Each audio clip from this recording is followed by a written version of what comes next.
Connu pour avoir violé l'omerta des pelotons et s'être opposé à Lance Armstrong à la fin des années 1990, Christophe Basson n'est pas seulement un monsieur propre engagé contre le dopage biochimique. Aujourd'hui conseiller régional antidopage en Nouvelle-Aquitaine, il est l'homme qui a coincé, en octobre dernier, un amateur de 43 ans qui avait équipé son vélo d'un moteur pour de petites courses. Il s'agissait seulement du deuxième cas de fraude mécanique relevé, après la suspension d'une participante au championnat du monde de cyclocross, en 2016. Mais Christophe Basson, comme beaucoup d'autres, est convaincu que d'autres tricheurs ont réussi leur coup. Et la réponse de l'UCI, si elle est bienvenue, lui apparaît toujours incomplète. Lorsque vous suivez une course, avez-vous forcément dans un coin de la tête l'idée que certains concurrents peuvent utiliser un moteur ? Christophe Basson, personnellement, oui, il faut dire que c'est mon travail de toujours avoir le doute, il ne faut pas croire que tout est idyllique. Le premier déclic, ça a été le cas de Cancellara et toutes les interrogations lorsqu'il gagne le Tour des Flandres dans le mur de Grammont, NDLR, en 2010.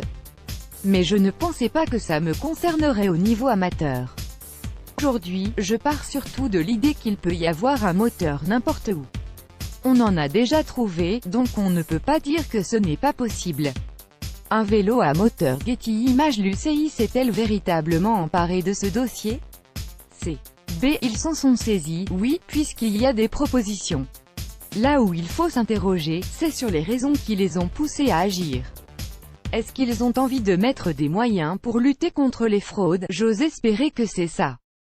Mais je pense tout simplement que David Lappartient s'est engagé là-dessus pendant la campagne, donc il faut qu'il agisse. Il l'a dit clairement, sa première motivation est de redonner confiance en l'institution. Au final, tant mieux si ça donne des moyens supplémentaires contre la tricherie. Mais attention aux motivations. On est toujours en retard. On a une affaire qui éclate, qui fait du mal à une institution, et l'institution répond pour se redorer le blason et faire en sorte que les gens aient à nouveau confiance. C'est ahurissant. Comme ça, on court toujours après le tricheur. À un moment donné, il y a un moteur sur un vélo, il y a des gens qui le savent. Comment accueillez-vous le nouveau dispositif de lutte contre la triche mécanique présenté mercredi? Il y a des nouveaux outils, des sanctions renforcées, plus il y aura de méthodes de détection, plus ça compliquera la triche. Le rayon X semble quand même être la meilleure solution, pour en avoir discuté avec des spécialistes. C'est la technique des douaniers donc ça doit être efficace. On ne peut que se satisfaire de ces décisions-là. Après, je reste sur un manque. Quels moyens donne-t-on à l'investigation? À un moment donné, il y a un moteur sur un vélo, il y a des gens qui le savent. C'est comme ça que vous avez trouvé votre fraudeur. J'ai eu une info. On parle de sanctionner les équipes, mais comment est-ce qu'on peut faciliter la parole? Le problème est le même pour le dopage. Je pense qu'il est important de trouver des solutions, des protections pour les personnes qui ont envie de faire bouger les choses. Parce que les gens sont au courant dans le milieu, il faut arrêter de dire « on ne savait pas, on ne voit rien ». Bonnen, dans le mur de Grammont, si réellement Cancellara avait un moteur, il a de suite compris qu'il y avait quelque chose d'anormal. Après, pour parler, il faut pouvoir être clair aussi et ne rien avoir à se reprocher. C'est peut-être ça aussi qui limite la parole chez beaucoup de coureurs. Combien de jeunes ont été sensibilisés aux aspects de la triche? Comment peut-on libérer cette parole? Il est important de responsabiliser tout le monde et dire que tout le monde peut participer. Tous ces gens qui me contactent régulièrement, me disent « Continue, c'est bien ce que tu fais, ne lâche pas, on te soutient », j'ai envie de leur dire « Allez-y, faites ». Vous ne vous rendez pas compte mais la moindre information peut mener à quelque chose d'intéressant. Et l'UCI peut facilement mettre en place des opérations d'éducation auprès des jeunes.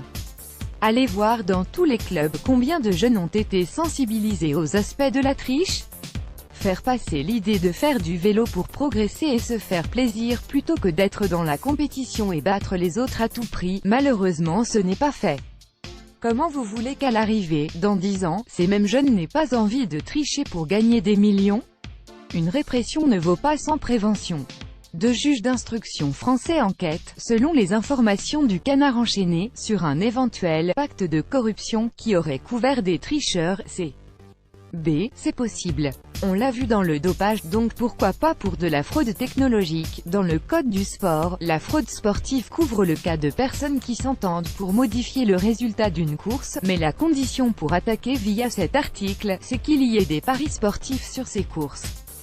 Ça c'est un problème. On parle du dopage et des moteurs, mais il y a bien d'autres problèmes dans le cyclisme, notamment ces mafias qui s'entendent pour gagner le maximum de prix. Il y a toujours des imperfections. À nous maintenant de jouer avec ces textes.